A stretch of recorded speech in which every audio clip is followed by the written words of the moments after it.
Hi everybody, this is Greg Herder, and I'm here with Tony Slowik.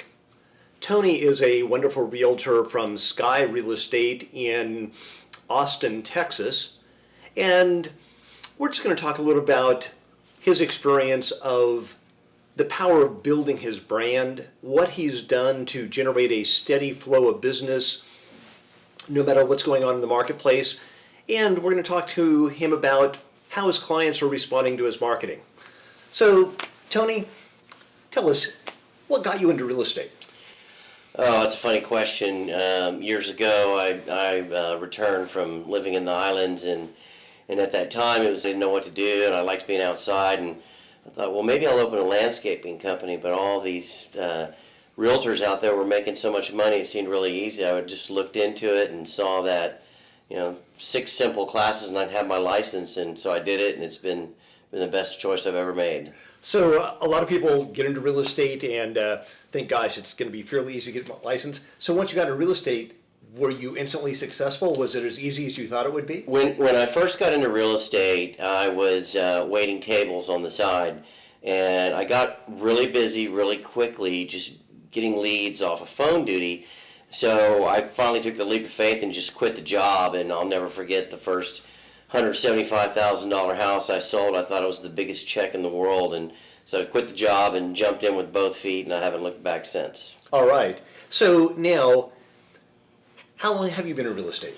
I've been in real estate for 15 years. So you started doing well. Did you ever have any downturn, any frustrating parts? Yes, I moved from Austin to Corpus, and I had to start over again, and then after a few years in Corpus, I was very successful using these systems. I rose to number 1 in the company there. Then I chose to move back to Austin, and I had to start all over again. So there were 2 cycles there. Okay. So in both situations, you built a brand around who you are. So tell us, what is your passions? My biggest passion is racing sailboats, right? And my son now actually races sailboats. So all of my branding revolves around racing sailboats and family. So how does that relate to real estate? How does that come back and bring it to real estate, and how do people respond? Well, in sailboat racing, you have a very competitive nature, right? You constantly want to win. You're constantly looking for a better tack or how to trim your sails a bit better or just a better advantage. So I like to convey my competitiveness in sailing to real estate. And so I say, if you want the competitive edge, then I'm your guy. Okay. So as people find out about your story as a sailor, what kind of comments do they make? What kind of response do they give you? Well, when people are sailors themselves and they see my marketing, they instantly have a connection. Instantly. I'm their guy, no matter what. I mean, I've had several occasions where I've sat at a listing appointment, and at the very end they said, well, we had to hire you. You're a sailor. I had one listing appointment where the woman was telling my assistant on the phone all about her sailing exploits, and my assistant told me, when you go to this house, all you're going to talk about is sailing. So, and that's what it ended up being. So now, what about all the people that don't sail? Well, how do they respond? I'll use an example, right? I just got a phone call about 2 weeks ago, and the guy calls me out of the blue, and he says, I've been receiving all your items in the mail, and I've received a lot of things from other realtors as well, as I'm sure you probably know. He said, but you've provided me all the information I need. I want to talk to you, right? I met with him yesterday, and I felt like as soon as I walked in there that I didn't even need to give him a listing presentation. He'd already gotten all my materials, gotten to know who I am, and I didn't even ask to sign the listing agreement at the end of the appointment. I just pulled it out, and he started signing. All right. So now, Tony, one of the things that you've executed very well over the years is the Hobbs Herder expired listing program and the for sale by owner program. Yeah. Why don't you tell us how you got started doing that and then what's involved in that? Okay. Most people will say that expireds and FSBOs is not the way they want to do business, but I have to tell you that it is the backbone of what I do. And the reason that I first started doing it, I was doing cold calls and just winging it until I went to your first seminar years ago. There was an ad in a magazine and it showed a guy in a Corvette steering and his hands were in the air. I'm like, man, that's me. I'm going to that seminar. Well, I listened to everything you had to say, and what really grabbed me was what you had to say about expireds and FSBOs, and you put up some of the examples on the screen. Well, when I got home, I went to the download site and I started reading through all those items. And I thought, this is going to work. This has to work. So I made a checklist and I started pulling expires and I just started doing it. And within a very, very short amount of time, not only was I getting listings, but I was getting comments in the community from other realtors. Oh, don't even try for that expired. Tony's working that one for sure, right? And that catapulted my business in that particular company to the top. And it just, once you get that business and you treat those people well, then it turns into referrals and it turns into sign calls and internet leads, and it just blossoms from there. So one of the things that a lot of people are nervous about is how to contact expired for sale by owners because they're fearful of rejection. Now, the materials that you send out sort of set you up so that when you call, is it a cold call? No, it's not. It most definitely isn't. The hardest part about these programs is actually making that phone call, because it is a lot of rejection, right? 9 out of 10 calls, they don't want to talk to you. They've talked to 15, 20 other realtors. Well, I mail things out Monday, Wednesday, and Friday. Once that listing expires, and I wait till about 2 weeks, right? They've already received about 6 pieces. And when I get them on the phone and I start talking to them, I immediately refer to my marketing pieces. I say, hey, I'm just calling. I sent you my personal brochure. I sent you an easy exit card and an enlist with the best card. All of those items I sent you had a sailing theme on the front. Do you remember them? Oh, yeah. You're the guy that's mailing me that stuff. Yeah, that's me. I just wanted to let you know that, I think you might have noticed that the level of my marketing materials compared to anything else you've seen are probably much a higher caliber, much nicer. And I want you to know that is what I carry into marketing your listing. You think about how hard I'm trying to get your business. Think about how hard I'll try to sell your home. And that kind of is a good lead in. All right. And what do people say at that point in time? Well, typically, the type of response I'll get is, I'm interviewing several realtors, and you're one of the realtors that I definitely want to talk to. Now, more recently, what I've been doing is not calling as much, and I'm just getting the phone calls now, right? I hired an assistant, so I know no matter what, a piece is going out 3 days a week to every expired that I have, right? A lot of people in my office are now doing it as well, so we evenly divide the expireds up. And so I know those pieces are going out. When I get busy, I was noticing that I would not mail anymore. With her mailing it, I'm getting the phone calls, and the phone calls are more like, I've got your stuff in the mail, I want to talk to you, right? And half the time when I show up to that listing appointment, all of my stuff is scattered over their coffee table. Tell me, how long did it take you of mailing expired and for sale owners before you started generating business? Oh, you can generate business in 3 weeks. Immediately. If you come to one of these seminars and you think, oh, it's going to take 2 or 3 months, and until I get my marketing materials back, that's not the case. Just go to the download site, start pulling the information down, and just for now, just put it on your company letterhead. Just start getting it out. Right? And once your marketing materials arrive, then you can start branding yourself, and that'll just tie everything in together much stronger and reinforce it. So the results are immediate. And I'll tell you, just January alone, I closed 1.3, and it was all expired business. And that's a culmination of doing it for a year, right? When I first started, it would be 300,000 here, 500,000 there.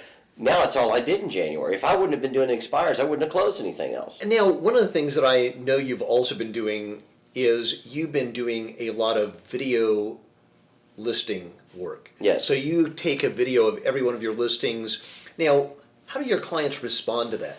Okay, video.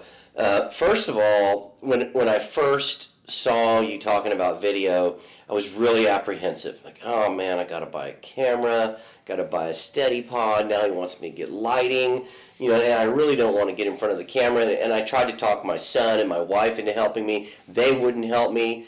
Finally, I just started doing it. I talked my photographer into plugging my HD card into her camera and walking through and videoing me. Video has probably become the biggest selling point for me to potential listings. From now on, when I go into a listing appointment, my laptop is tethered to the hotspot on my phone and it's queued up to my YouTube channel. One of the first things I'm going to do when I see that person, I go through my listing presentation, is play a video. And they are entranced, right? Something about video just grabs people.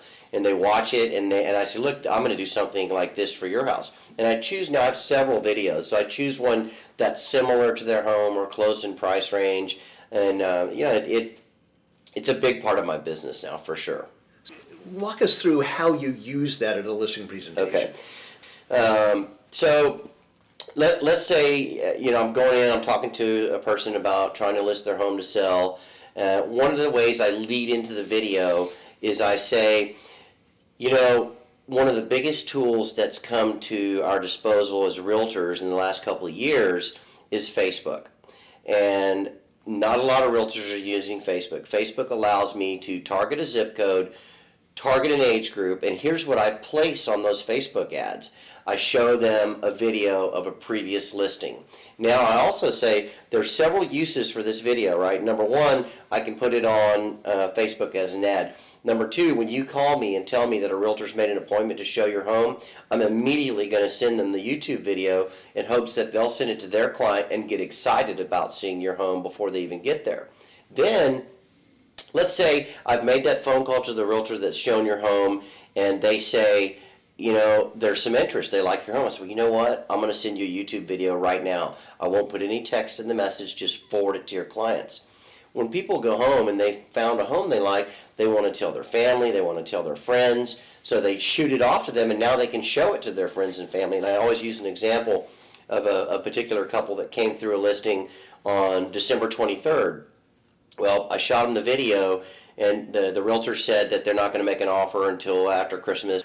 On the 26th, they came back with an offer, and I attribute that to them having that video, showing their family, and talking about the house. And one other example, I had another listing where the folks found the property online.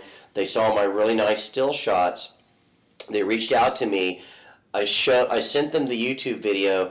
They made an offer on the house before they even came to Austin to see it. They said the video tied all the still shots together and laid out the home and really showed them how it all connected. When you go through that at a listing, typically how's a potential seller respond? A lot of times they'll say, you mean you're going to do a video like this for me? And absolutely. And what I'll tell them is that the video is not going to be a professional production, right? I'm going to send it to you, but just know that it may have a hiccup here and there. The lighting may not be perfect. And I'm always a little apprehensive to send them that video, but I always get an email right back saying, wow, great video. This is awesome. Cannot wait to see where you're going to market it. The hard things for me to explain to agents is that clients love seeing their realtor on video.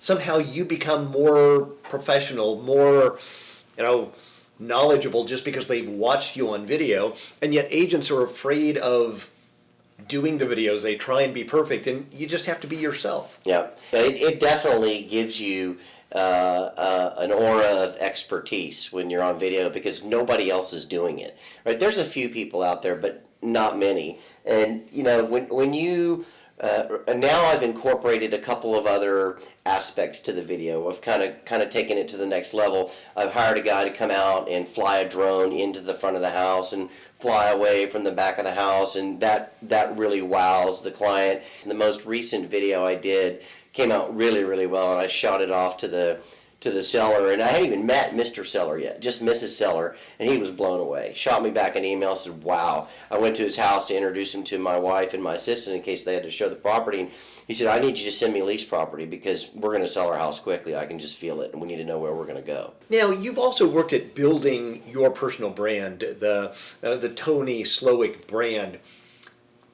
What's the benefit of actually becoming a brand in your area? Well, so far I have kind of captured one neighborhood that is a super high-end neighborhood, and there are lots of very successful luxury real estate agents in our community. Well, I've now mailed several pieces to these people every week with all of my branding. So now when I go to a listing appointment, they already identify with me. They already know who I am. But more importantly, and I've thought a lot about this, the whole branding and paying for the highest level of marketing materials that you can get instills a sense of confidence in me, right? I know that I'm a better realtor than the next guy. And so when I go into that listing appointment, I go into that listing appointment with confidence. Whether the listing appointment is $100,000 or whether it's $3.5 million, I'm not nervous because I know my materials are better than everybody else's. One of the benefits that I tell agents all the time is if they have great marketing materials, they have a great personal brochure that tells their story, they get that inner confidence. Did you understand that? Or is this something that you found out after you started using it? I totally did not know that was going to be a side effect, right? I just said, I've got to trust this, I've got to do this, I've got to spend this money, and it was a side effect, right? It was. I got the first listing, great. Got the second one, got the third one, missed the fourth one, got the fifth one, and then over time I just started to realize from people telling me that, wow, your pieces are incredible. One of my clients was a printer. I had no idea that's what he was. We just closed his house actually last Friday, and he said, Tony, I know what these marketing materials cost, and I know what you're spending. I'm blown away. And nobody else has this kind of thing out there. And, even my broker, Curtis Redahays, he always says, these luxury realtors out there, they're not doing anything. All they have is a name. You're doing way more than what they're doing, and these people are realizing that. Just to kind of flashback on the video subject. I sold a house. It was listed for 3.2. The guy was the HOA president. That Friday, after I closed his house, I sent the whole subdivision 3 of my brochures with a cover letter stating that I had just sold this house and I had sold this other house. That Monday, I got a phone call. She said, we got your stuff in the mail on Friday, and oh, by the way, we also spoke to Ron, who was the owner of the other home, went to the listing appointment, and I was about to show them the video of Ron's house, and they said, oh, we've already seen that on Facebook. All right. Perfect lead in. That's one of the hard parts to communicate to agents, the impact and the value of having their marketing. Now, when you were thinking about doing your personal brochure, it was a significant amount of money. What made you overcome that fear? Well, if you think about it, if you have one $200,000 closing, you've pretty much covered the initial expense, right? And I knew that I needed to do something different. I was just flying by the seat of my pants, but I needed something that made a presence, that was gonna make longevity in my career. And when I heard you speak at the first seminar that I ever went to, and saw all the testimonials of the other people that you'd helped become successful, I knew this was it. What is the biggest sort of surprise or sort of aha that has come to you from using marketing? Well, I would have to say that the biggest surprise is that level of confidence that I told you about earlier.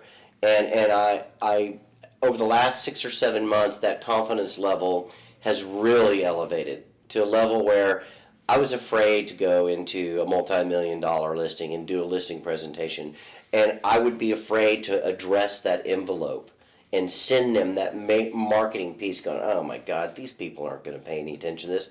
But it's not true. They pay attention to it, and your confidence level just it goes through the roof. And then obviously the financial results are amazing. I never thought that I would be where I am today. So this is one of the questions that agents always want to know. One, does it pay for itself? And, have you exceeded your income expectations and goals for what you wanted to accomplish with your marketing? I have far exceeded my goals. Let me start by just saying that in the summertime of last year, when I got really, really busy and I started slacking off from my mailouts, I went ahead and hired somebody, and then I started ordering 1,000 of each pieces. Right, I would only order 50 or 60 at a time, and I'd constantly have to be ordering them. Well, it's a big expenditure to order that many pieces and pay somebody hourly to come in 3 days a week and do it. So then at the end of the year, I took what I made off sales that were directly related to the marketing and what my costs were, and kind of the red light, green light analogy, right? Stop until you get something, then go. Stop and then go. Well, I'm on a constant green light right now. There's no stop. There's no way that my expenses are going to catch up to my income. And just January alone, I've paid for my assistant and my marketing materials for the entire year. So tell me, what exactly does your assistant focus on doing? Okay, her primary objective is pulling expireds and FSBOs every day she comes in and plugging them into the program. Now, I've also put her in charge of a very, very, very important tool that I learned from Hobbs Herder, and that is the listing service program. Once you get these listings, you gotta keep them happy. And the letters that are provided in the download are perfect. When I go into a listing appointment, I tell them the number one thing that I'm going to do for you that no one else does is communication. You're going to get a letter from me every week, you're going to get an email, and I'm going to call you every week. And on Mondays, and this is all Tuesdays, on Mondays, my assistant comes in, she pulls out the package, right, that I printed right off the download site.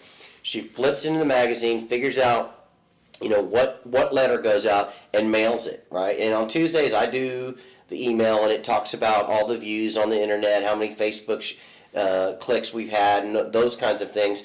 And 9 times out of 10, after 2 or 3 weeks, I say, don't even call me anymore. Just I'm getting enough contact information from you.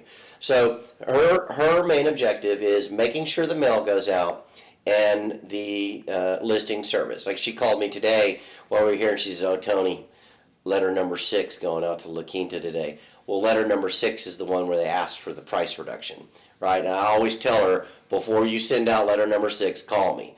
Well, that home we got an offer on yesterday. So I said, no, don't send it. Delete out the price reduction question and go ahead and mail it. So, Neil, tell us about the listing service letters. You're mailing them once a week. How do your clients respond and feel about that system?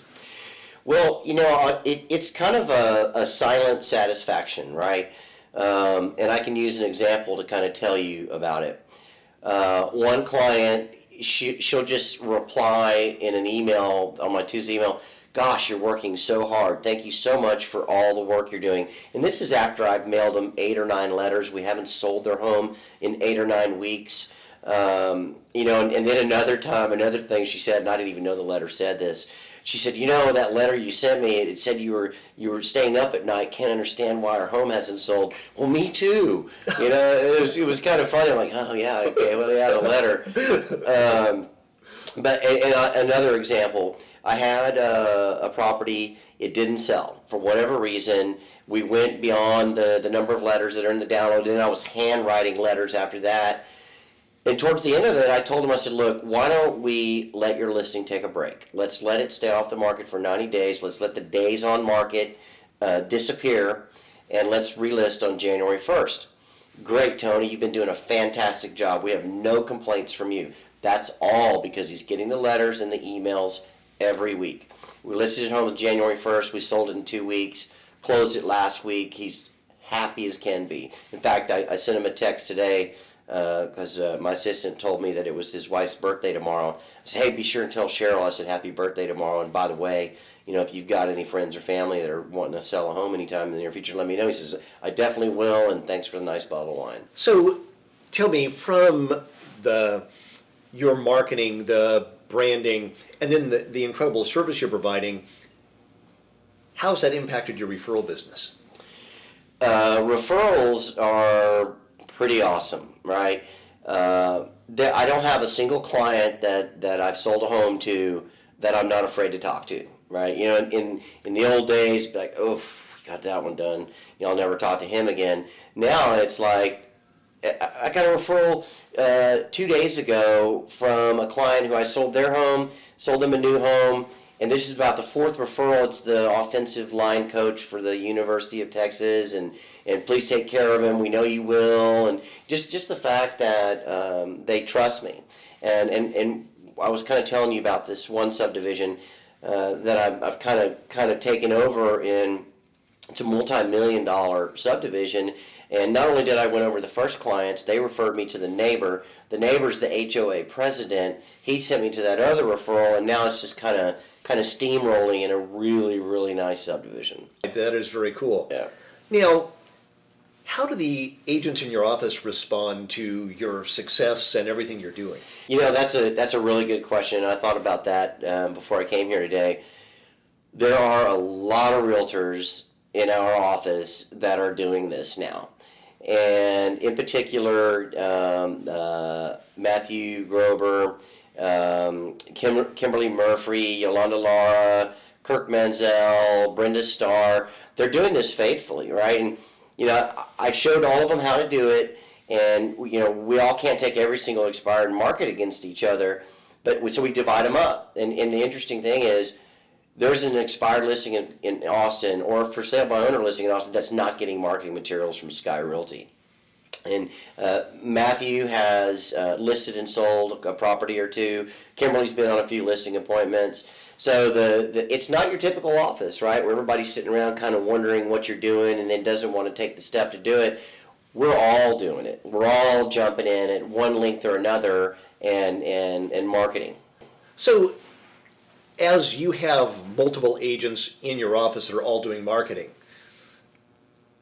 do you guys feel like you're stealing business from each other, or how does that work? Not at all. We have a system of where we divide the business up. Now, if all these people weren't in the office doing it, I would take every single expired and mail them all myself.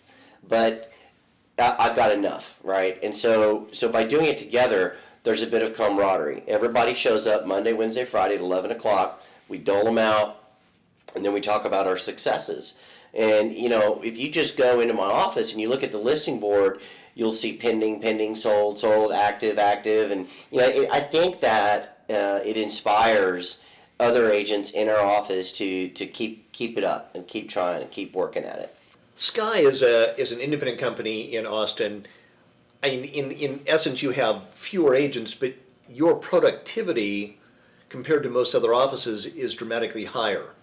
Yeah, we're a small company that is doing very, very well, and a lot of that is due to our leader Curtis Redahays. I joined Sky Realty because they were at the cutting edge of technology. They were just all about internet presence. Well, when I started, I was doing Hobbs Herder mailouts, right? And he just kind of was watching me and seeing what he was doing. I think I even remember him saying one day, "Why would you spend all your money on that when you could spend it on this or da da da da da?" Well, it's done a complete 180, right? The whole company now is about personal branding. He is so behind getting every realtor involved with their database and how they brand themselves and how they market to that database. It is the number one focus for our company, and I think that the results are really going to show themselves in 2015. We've got lots of realtors with testimonials where they got their brochure back and they did an open house and they handed out a couple of brochures and then the brochure ended up in somebody else's hand and they called them. There's example after example after example of small successes that everybody's having. What kind of feedback do you get from the real estate community in general within Austin? Do you get any feedback, or do people talk about Sky, or what do you hear?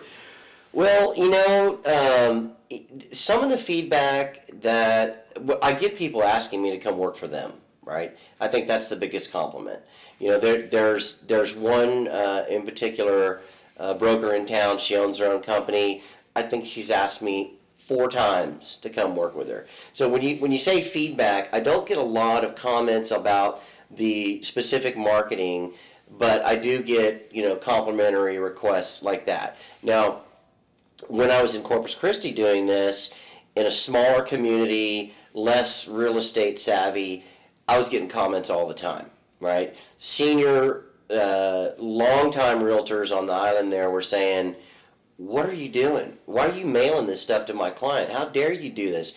Their clients telling them that they were receiving my marketing materials and them calling me about my marketing materials. Yeah, so it was interesting. All right. So, tell me, how does your family respond to your marketing materials? That's a good question. My wife has seen me doing it all these years, right? She sees the results. Well, now we're kind of getting her with the program. She's a licensed realtor also, and it's funny because I'll get lots of requests for help. Hey, what did you do here? Or what did you do there? How did you do that? She's just getting off the ground with her marketing, but she loves the pieces. She loves the theme. It's very family oriented. It has pictures of us. It has pictures of my kids. Here's the key picture. It's a focal point of every piece that I do. What's the future for Tony? Well, I set goals November a year ago when we came to your seminar in Houston, and I far exceeded those goals income-wise last year. I dare to think that I could top what I did last year, but I think I can, right? I think I can hit 20 million this year. When I hear the testimonials in your seminar, I thought, man, there's just no way. There is no way that I can do that. And I was averaging 5.5, 5.8, 6.1 million. I'd hit a low and I'd go down to 4 million. 4 years ago, I think my tax return said 60,000. Well, this year, I topped 16 million. And I never would have thought that would have happened. So tell me, how does this affect your lifestyle? Tell me, how many hours a week are you actually working? Okay. So many people, when I say, well, gosh, here's Tony Slowik, he's a $16 million producer. Yeah. On his way to 20, think, oh, he must not have a life. Yeah. He probably works 90 hours a week, Yeah. never sees his family. I go on vacation more now than I ever have, right? My son is a competitive sailor. We travel internationally with him now. Out of 52 weekends a year, I'm probably only home 15 of those. We travel all over Texas. We go to Florida. We go to California. We go to Louisiana. This year he made the USA team. We're going to Holland. Every summer we do a month off, right? We do a 2-week sailing trip. We do a 1-week regatta and then another 1-week regatta. So my work week, when I was training my assistant, I was in every day. Now, I only go in when I need to bring stamps or envelopes, or I need to do some paperwork, or I need to turn in some paperwork, or this morning on the way out, I had a referral that I really wanted to get a lot of my marketing pieces out before I came up here, so I went in and did that. So if you had to ask how many hours I work a week, I do a lot from home, but I would say 25, maybe. what will end up happening if I'm out of town or on vacation, I'll just schedule the listing appointments for the day I get back. I'll knock them out. I'll spend a few hours, a few days in a row, putting their marketing materials together, and just make sure everything's running smoothly, and then go back to what I like doing the most. So one of the questions that agents always ask me when I talk to them about top producing agents like you is, well, when you're gone, what do you tell your clients? I don't tell them anything, right? If I leave the country and I cannot talk on a cell phone or email, I will find somebody that's experienced, typically my boss, to handle the really touchy realtors. And it's getting more and more costly to go out of town to pay him to take care of those people, but it's worth it. So I typically won't say anything. In fact, I have a funny story. There was a guy, it was an expired listing. It was on the market for 6 months. I called him. He hung up on me 3 or 4 times. I said, I'm going to keep calling that guy. Finally, he says, I want you to come over and talk to me. And it was way out in the country. It was like $750,000. I thought, there is no way I'm going to be able to sell this house. But he told me to come. I got to go.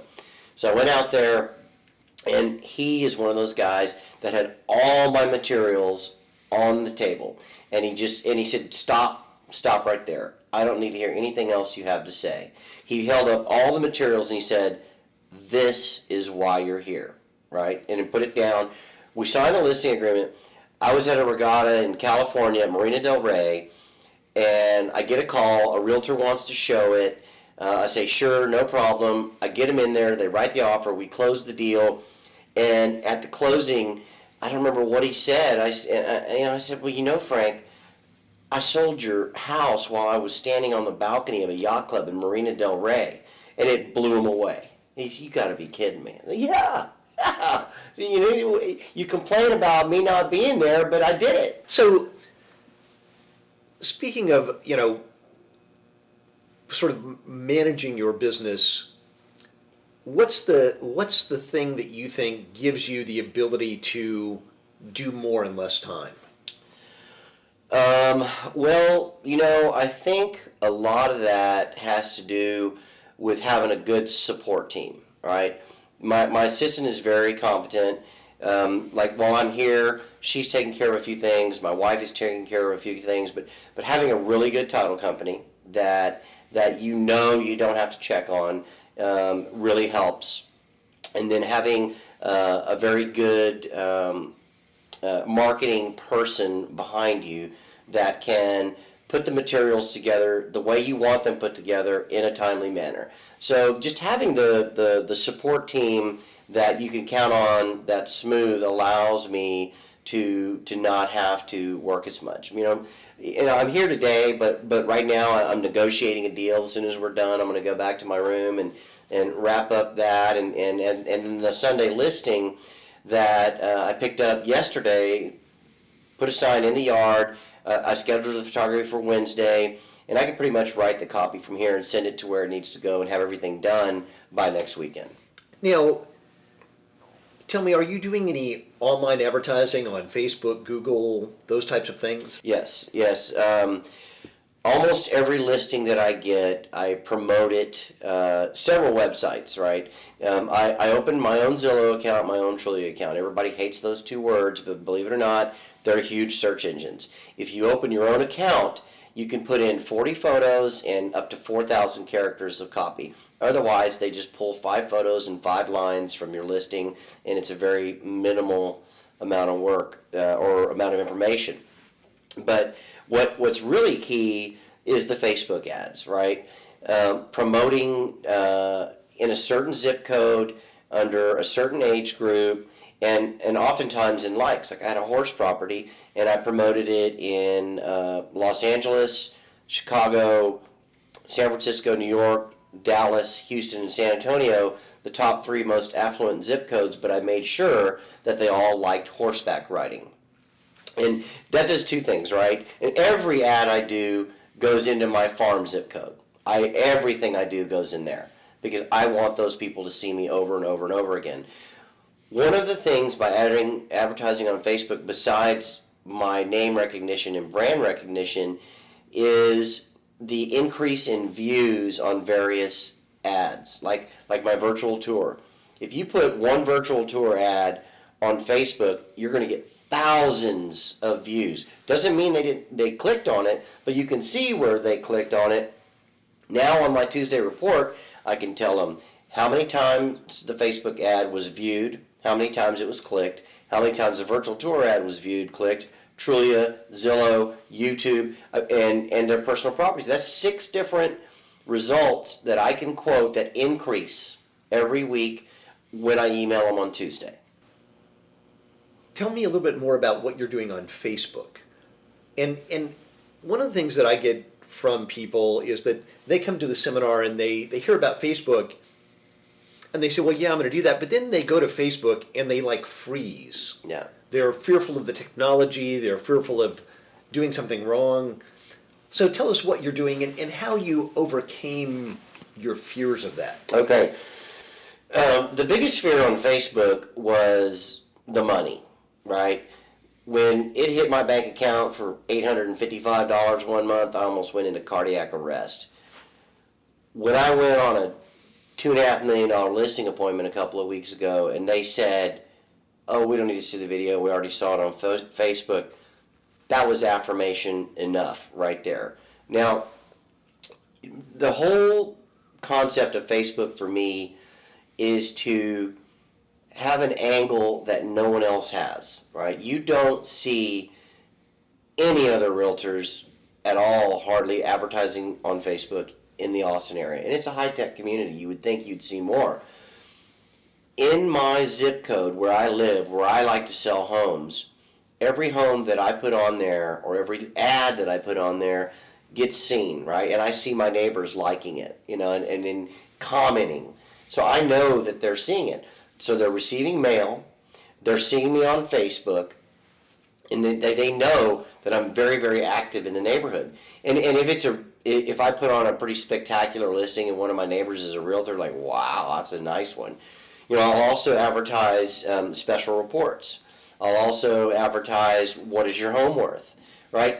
And I don't expect to generate a lot of leads off that form of advertising. What I expect to get is name recognition and walking into a house and that person going, I've already seen this guy on Facebook. I wonder if he knows, right? And if I know I have a listing appointment in 78613, I'm going back in Facebook and I'm changing all my ads and I'm putting 78613 on every single one of them, so that by the time I get to that listing appointment, I'm almost guaranteed that they've at least seen me on Facebook. So walk us through how you do that. Because to me, this confuses a lot of agents. Facebook? How you target a particular seller that way. Oh, that's easy, right? There's certain parameters that you can set in Facebook. And all you have to really do is hit the zip code and the around their age. I haven't figured out how to name them specifically to where they're the only ones targeted. I think you can do that. But if you just hit the zip code and you spend $10 a day up until the day you go to the listing appointment, you spend $50 so that guy sees you 3, 4, 5, 6 times, 5, 6 different ads. All you have to do is zip code, age 30 to 40, and that's it, right? Those 2 parameters. And placing a Facebook ad, I came back from one of your seminars, and Curtis and I were laughing. I'm like, oh, Curtis, man, how the hell am I going to figure out how to do a Facebook ad? And he said, well, come in my office and we'll figure it out. So we sat down in his office and we figured out how to do the first Facebook ad. It is so easy that from then on, I must have 50 different ads. I put a Facebook ad minutes before I came to this meeting in my hotel room. I just got a brand new listing, and I want them to see their home and their video that I produced on their Facebook page. So I quickly put one together, put it on, and came down here.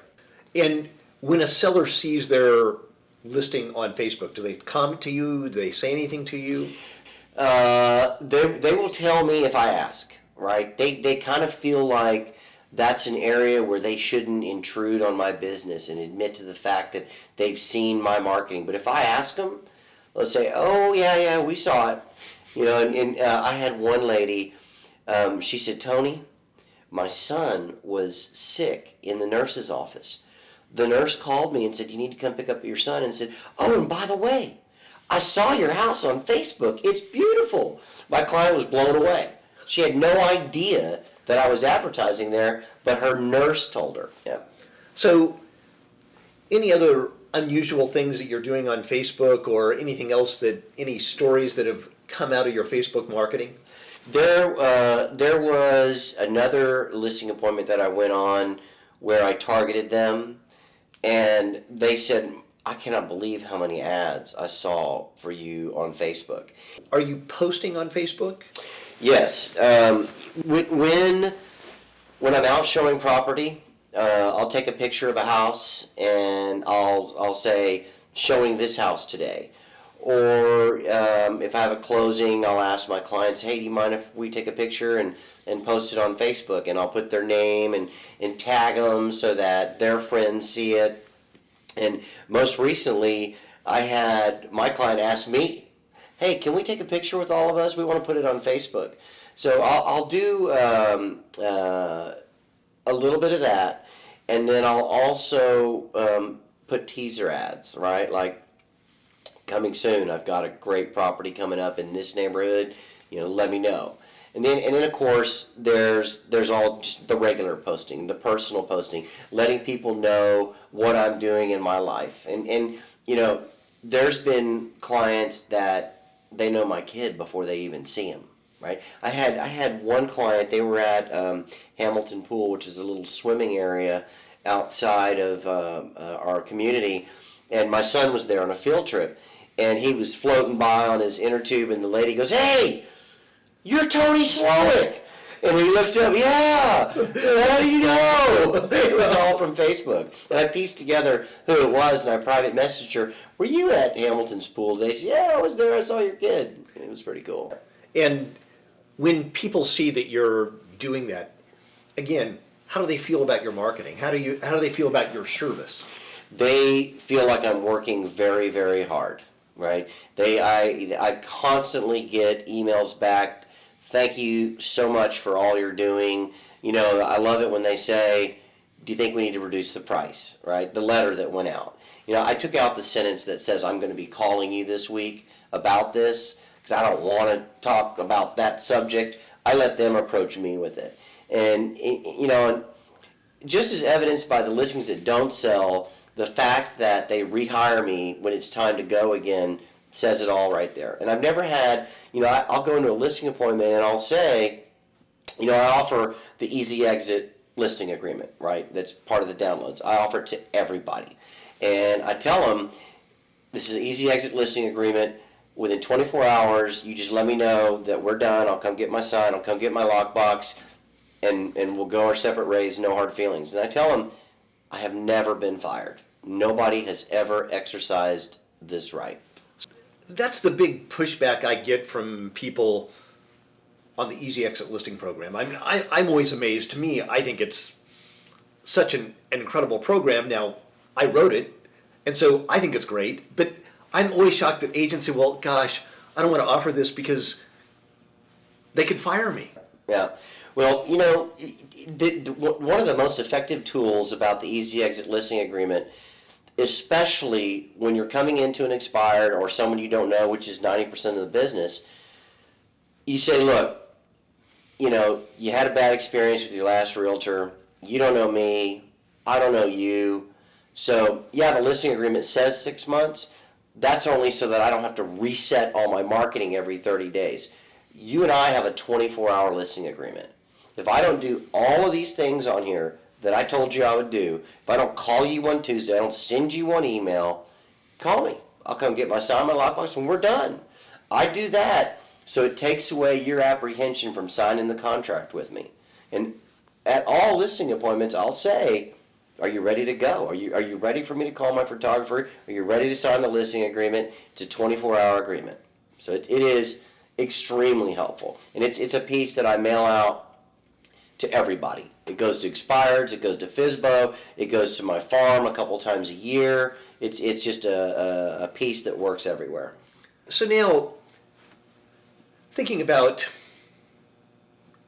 what your retirement strategy is, and this is one of those interesting things in that I really encourage agents to think about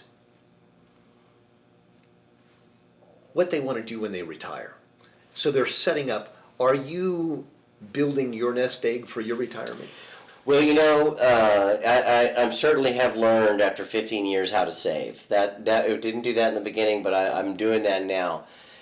When I think about retirement, I love this business, right? Before I was in real estate, I was in the restaurant business. I owned restaurants, I ran restaurants, and this business is, to me, so much fun and so much easier than that kind of business that, I feel I can push pins until I'm 65, 70 years old, but my goal is to, at some point, put a sailboat in the islands, sail for 6 months, come back, work for 6 months, sail for 6 months, come back, work for 6 months, and if I can keep this system going, and I can keep an assistant, and I can send somebody on a listing appointment that knows how to present a listing presentation the way I do, then I can have a business that's hands-off.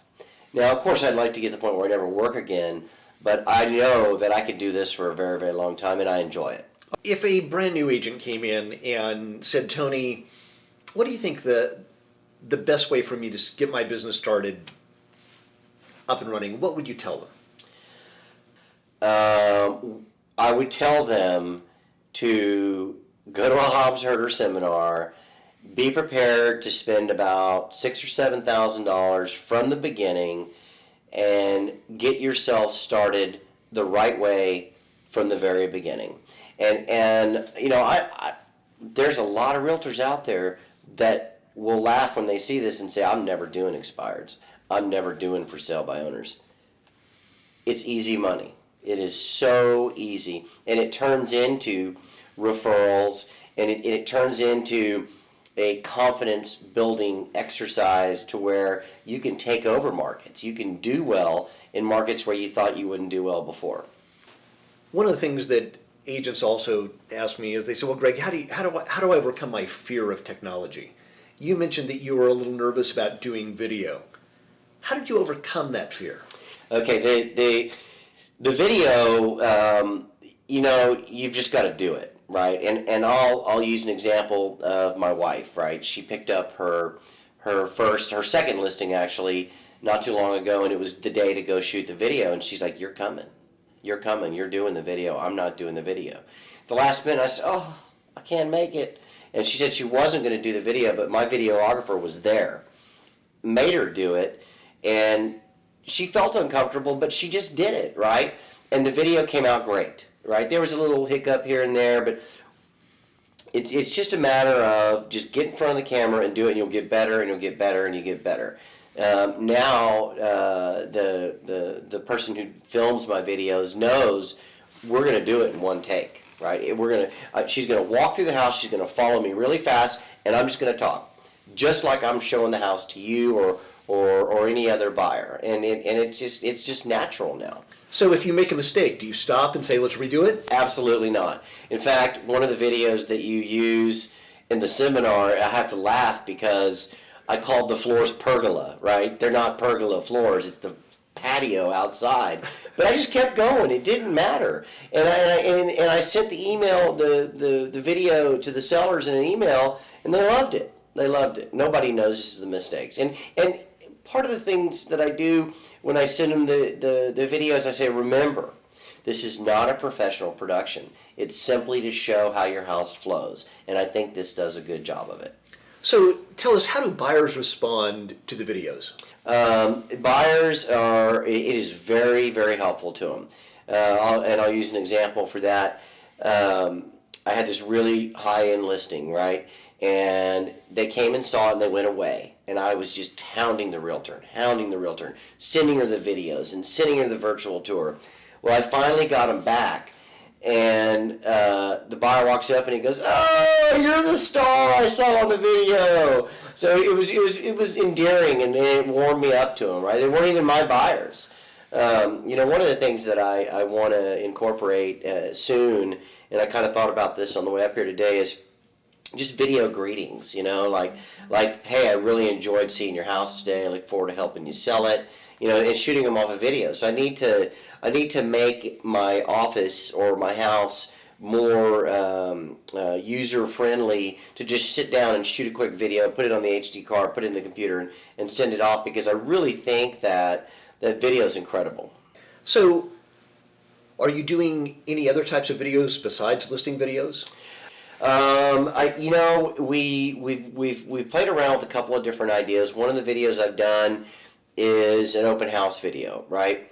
Let's say I'm doing an open house and the clients have come through, and I use your open house technique, right? I have the clipboard, I have the open house feedback form, I have a pen, and I don't offer a special report, but what I do offer is a $50 gift certificate to a restaurant if they complete the form. And the form asks for their address, their phone number, their name, their email, which the hard things to get, right? Most people won't get that. 9 times out of 10, I get that information. Well, within an hour of them leaving, I send them the video that I've presented, that I've made for the open house. It says, "Hey, this is Tony. We just met at the open house. I want you to know that I read your feedback form. I kind of have an idea what you're looking for. I'm going to mail you a personal brochure. I know you received one at the open house, but I'm going to mail you one anyway. And I'm going to set you up on a hot sheet tonight, right? You're going to get homes in this price range in this neighborhood automatically emailed to you. I hope it helps. If you have any questions, just give me a call or shoot me an email." That's one video that I've done. And how do people respond to that? They're blown away, right? They're really shocked. Like, oh my God, this guy just sent me a video. So it's just every little piece that I've learned that you put together in the whole package, just every little piece helps. All right. So,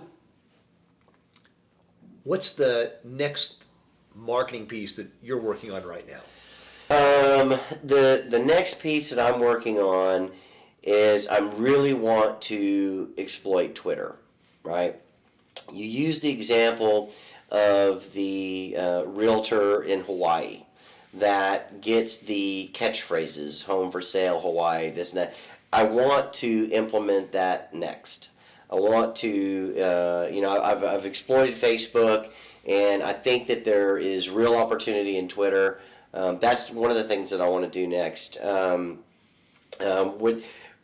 Beyond that, I just want I want every single piece that comes out of my office to have my branding on it. And I think that the only thing that I don't have in place right now are some basic thank you cards. But I mean, I've really spent the year getting 1,000 of every piece, so I don't have to order it again. Creating the folder, just getting everything in place so that everything that does go out has my personal branding. When I got these folders in, I'd forgotten that I had them, right? And I had my listing package in a Sky Realty folder like I always do, and I went, oh, wait a minute, my folder, right? And so when I go to a listing appointment, I take this and I set it down on the table, and they immediately start looking at it like, wow, what's that? Then I open it up and I just start going into my presentation, and it just really says a lot about me, and it's that confidence level. Walk us through your basic listing presentation.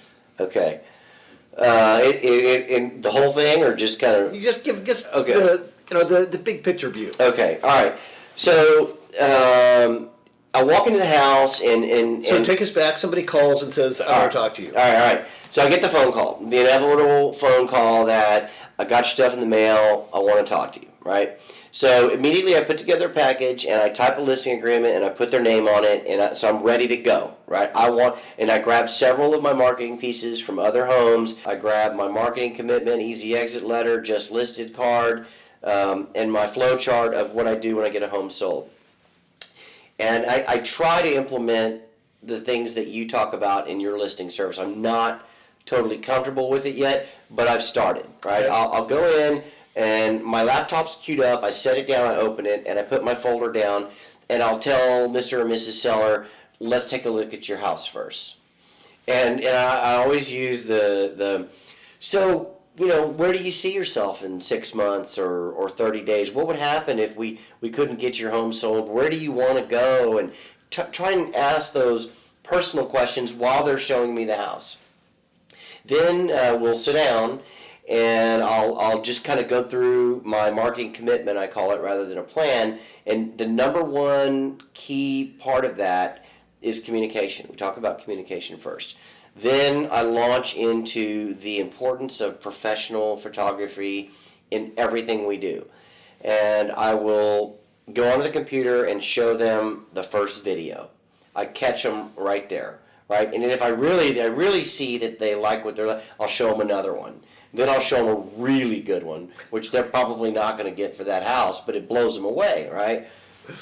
So once we do the video, then I'll talk a little bit about Facebook. I'll talk a little bit about the quality of the brochures that they're going to receive. It's all on a 10-point paper.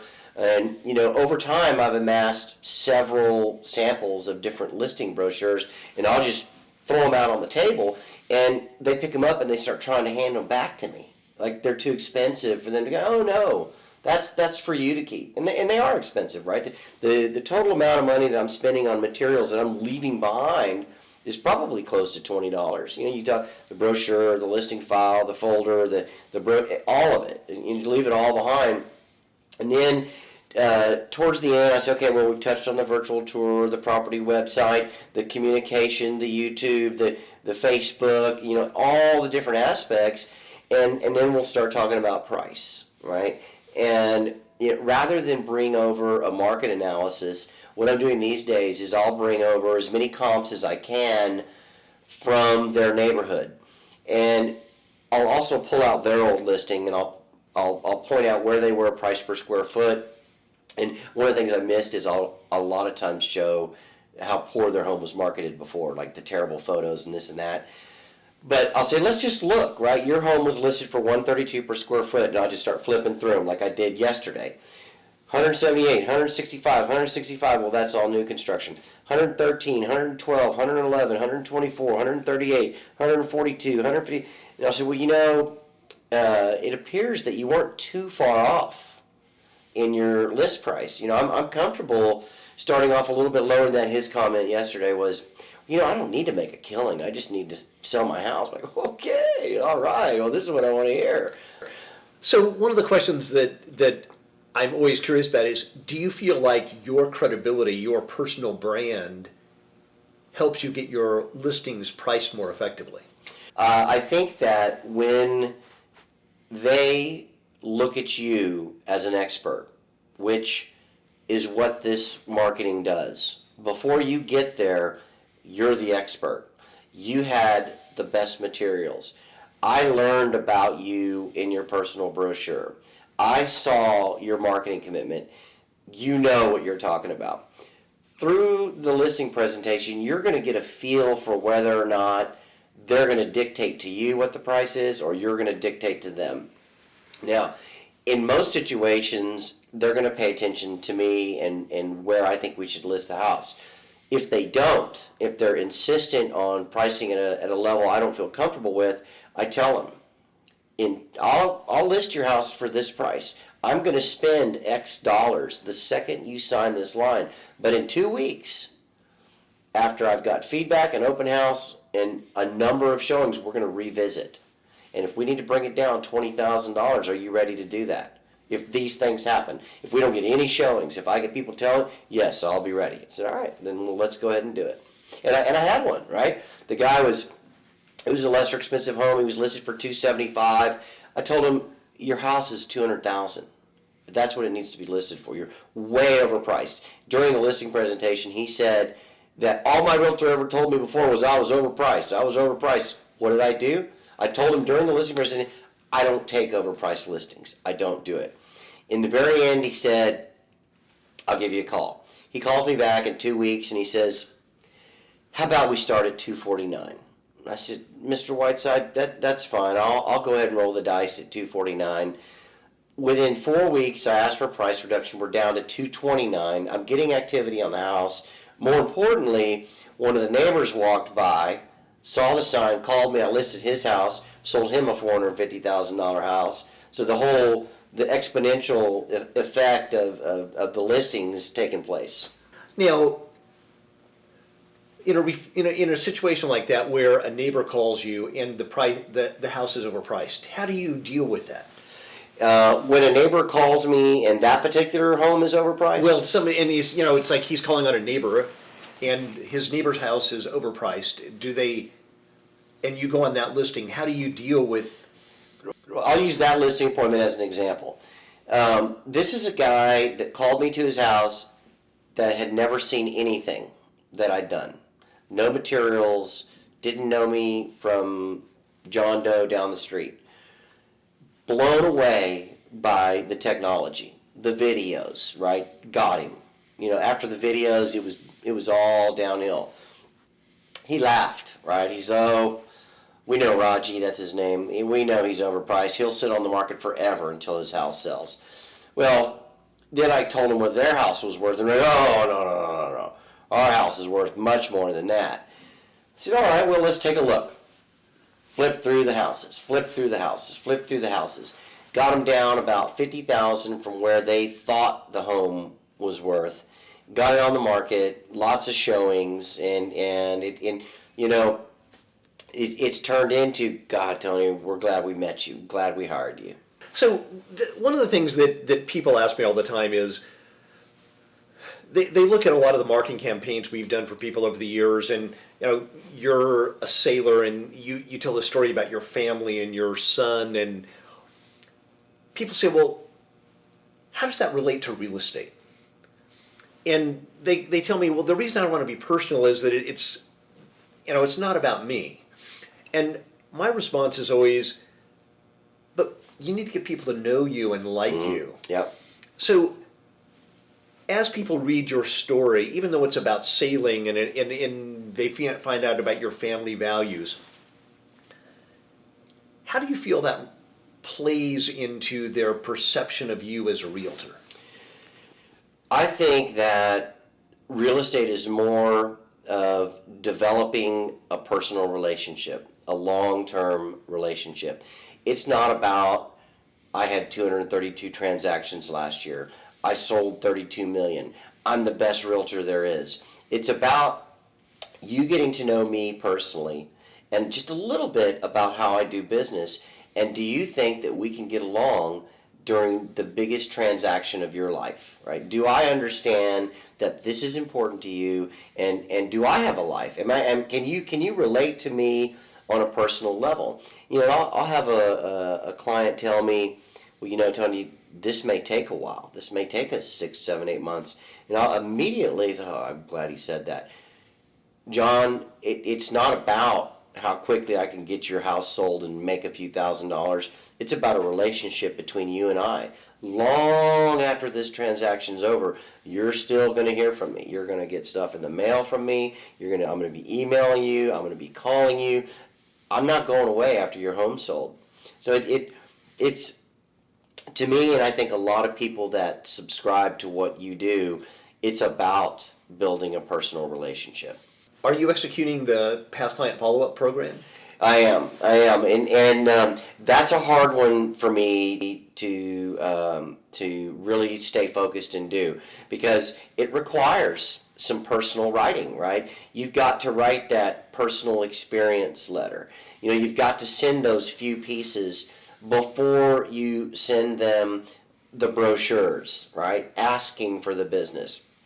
But it always makes for a much easier approach to them when you haven't seen them for a while, or you haven't talked to them for a while. Because we all feel guilty, right? Oh man, I sold the house, I made the money, we're done, I don't have to deal with them anymore. But once you send those few pieces to them, and then they fall into your normal mailing pattern, they feel like you cared about them after you closed. You reached out to them. You kept in communication with them. You wrote a personal letter about how the regatta went with your son that last weekend. And these items are one other item that my assistant can do, with the exception of the personal letter. All right. So one of the things that I find to me amazing is that people don't see the incredible value of Facebook. To me, I look at the connections I've made through Facebook. I mean, I love watching the pictures you post of your son at the regattas, and I feel like I know him, and I've never met him. I know you've commented on my son Scott's adventures as he's traveling around the world, and I think why don't people realize the connections they can make and the value of that? How do people respond to your posts about your son, the regatta, and the things that he's doing? Recently, he received an invitation to join the United States sailing team. Keep in mind, he's 10 years old. I posted a copy of that letter on Facebook. I think I got 200 likes, the most likes on anything I've ever posted. And I think that Facebook leaves you connected with somebody you don't normally connect with. So when you see them in public, you go, oh man, how's such and such? And I can't even, every day I run into somebody who I know what's going on in their life from Facebook. And I can't even think of an example right now of the last person that I ran into, but I know that your son is somewhere on an island in a tropical paradise and living the life, and and I see the great walks that you have on the beach, and I can feel that. It just seems really, really neat. Every friend that I have knows that my kid is a successful sailor, and they just like, wow, where is he now? What is he doing? What place did he get? This weekend when this is done, I get home Thursday night. We wake up in the morning, Friday morning, we fly to St. Petersburg, Florida. First thing I'm going to do is post, we're at the airport flying to St. Petersburg. Race number 1 got third, race number 2, and everybody's following that. And it's my friends on Facebook have come to expect that. Right? How's he doing? How's his son doing? And now I'm actually racing more again myself, and I've started posting some of my results and some of my pictures. On Facebook, you also have your clients as friends. Yep. And how do they respond to that? Like they know what's going on in my life. And I never get, do you ever work or anything like that, because they all get exceptional service. But they really feel like they know me and they know what's going on. One of the things that I get asked all the time is, how do I pay an assistant? So tell us, how do you pay your assistant? Is it a flat fee? Is there a bonus on sales? I'll be happy to go over that. I had an assistant a long time ago when I did this program before. I was with Coldwell Banker Island in Corpus Christi, Texas. I rose to the top of their company. I beat out a woman that had been there for years and years and years. And I had a great assistant. She was a college kid, super smart, super internet savvy. This go around, it was a little harder. I placed ads in Craigslist. I interviewed a whole round of people. The best candidate had the worst handwriting, and that's what I needed more than anybody. Somebody with good handwriting, because everything that I send out, there's no labels. It's all handwritten. So I did another interview process. The very first girl that came through, she said, she was perfect in every way, and at the end she said, well, I got to tell you something though. I have a side business that I'll be doing also. And I said, oh, really? Well, what's that? Well, I do Facebook marketing for clients. Oh, yes, perfect. So she's designed several Facebook ads for me. But when I hired her, I said, look, I'm going to pay you cash, and I'm going to start you at $10 an hour, and we're going to end up at $13 an hour. Because that's where she is in her life, right? She doesn't have a college degree. Her husband's in law school. And so in no time, she was up to $13 an hour. And the listing board is filling up, right? We're getting them, and the result that the money's going out.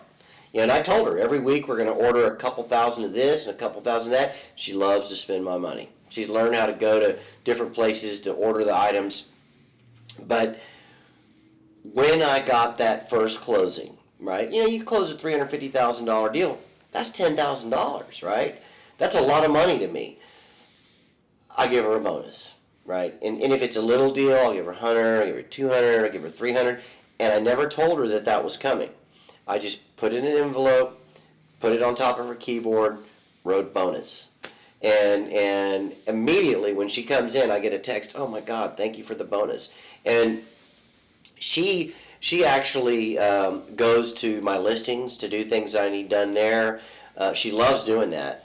I actually took her to two of my super high-end listings because I tell my clients, look, if for some reason I'm out of town and 99% of the time I'm going to be here to show your house, because you can't put lock boxes on a multi-million-dollar listing, I take my wife and Rebecca there, and I introduce them, and Rebecca gets a big kick out of it, right? I told her we're going to 425 Brandon Way tomorrow at 1:30. I get a text, are we going? Are we going?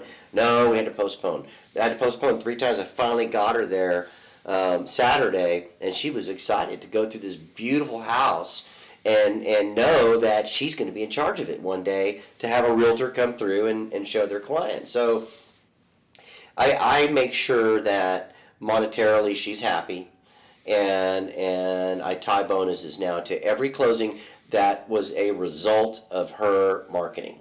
And once we close, a really big one, it'll turn into $500. What's $500 in comparison to the big picture? All right. So, how did you train her? Okay, training. I had to be there every day, right? Every day to show her how to work the multiple listing service, show her how to pull the listing. If the listing that is vacant and there's a tax record, what you have to write on each marketing piece, like I can sell your home on Hector Drive, and then I had to show her how to go into a company called the Red X, which pulls FSBOs, how to marry that in with the MLS, how to pull the phone numbers. Luckily, I hired the right person. She's very, very smart. She picked up on it very, very quickly. Within 2 or 3 weeks, she didn't need me anymore. So then I'd go in at the same time she got there and stay for about an hour and say, I'm out of here. And then I go about 5 or 10 minutes. And now I don't even go. I don't even go. She sends me a text.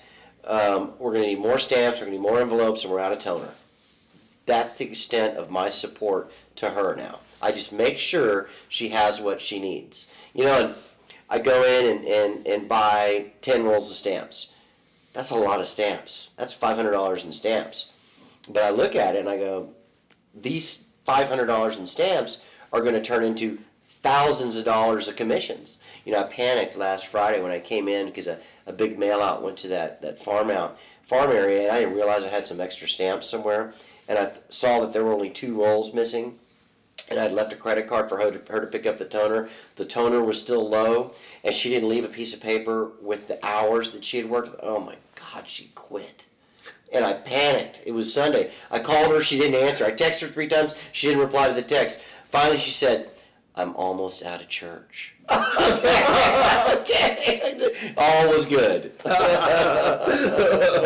yeah, immediately that's the source of where all the money comes from, right? That mail has to go out. I call it feeding the lion the Hobbs Herder way. Should agents attend the Marketing Mastery Seminar? Absolutely.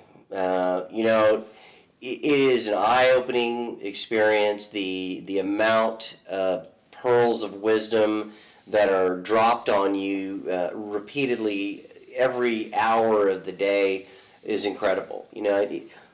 The things that you can learn, the ideas that can stimulate your mind into creating even other ideas to compound what you learn is huge. It's huge. Every time I go, I see something new, right? And I know what I'm looking for over the next 3 days this time, right? I know which parts I really want to pay attention to, get a few notes down, and really try to implement in my business. Because it takes steps, right? You can't go in there for 3 days straight and think, I'm going to do everything. You just can't. You got to do a little piece here and a little piece there and a little piece there. And then once all of a sudden, a lot of the pieces are coming together. And it just, if you want to take your business to the next level, I recommend going. All right. So any final comments that you want to share with agents about building a marketing-driven real estate business? Well, I'll say this. I will share anything I've got, and I will talk to anybody who wants the information. I've spent lots of hours with everybody in our company, After the Vegas seminar, there was a couple of people that reached out to me. I gave them everything I had. I'm an open book. So if you want to ask me more detailed questions or have copies of everything I do, just send me an email or give me a call. I want to thank you very much for sharing with everybody here today. I know that they're going to get great value out of it. If they do want to contact you, what's the best way to do that? Okay, you can email me at Tony, Tony, at skyrealtyaustin.com, or you can call me at 512-299-8574. You can check out my videos at youtube.com/Tony Slowik, TonySlowik, but you have to subscribe. All right. Well, thank you everybody for tuning in and listening to Tony. Hopefully you got some great value. As always, I'd greatly appreciate your feedback about this class. You can email me at greg.herder@hobsherder.com. Go to my Facebook page and post on Facebook any thoughts and comments. Thank you guys very much, and we'll look forward to having you next time. Have you ever been frustrated at the lack of predictable success from holding open houses? Then you need to attend Greg's Make Money from Open Houses online course. You'll learn how to promote your open house effectively, including tapping into the power of Facebook advertising. Learn what you must give people when they walk into your open house so you'll turn people into loyal clients.